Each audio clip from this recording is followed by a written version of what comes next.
100 days मालिकेच्या भागामध्ये आपण पाहिलं होतं की राणी रणजितला बजावते काही चुकी झाली नाही पाहिजे। आता या भागामध्ये नेहाची आई नेहा आणि तिच्या बाबांना सांगते नेहासाठी लग्नाचं स्थळ आलं आहे आणि तो मुलगा आज भेटायला येणार आहे। तेव्हा नेहा संतापते आणि आई आणि लेकीमध्ये वाद चालू होतात।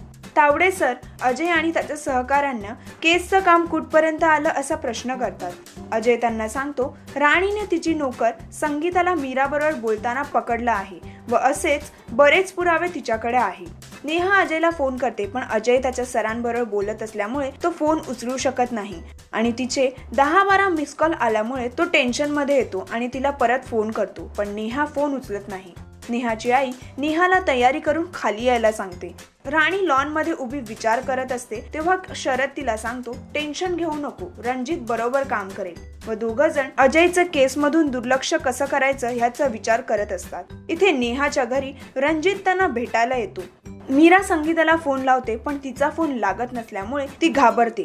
अजय आणि निमाणे राणीच्या घरी जरा निघत असताना मीरा तिथे येते आणि त्याला सांगते राणीला कळालं आहे की संगीता माझ्या बरोबर बोलते त्यामुळे ती तिला फसवायचा प्रयत्न करेल। तेव्हा अजय तिला सांगतो गरज पडली तर आम्ही संगीताला पोलीस संरक्षणही देऊ आणि आम्ही तिथेच चाललो आहे असं म्हणून निघतात। मीरा संगीताला फोन करते तेव्हा राणी तिचा फोन उचलते आणि सांगते मी तिला तुझ्याबरोबर बोलत असताना पकडला आहे।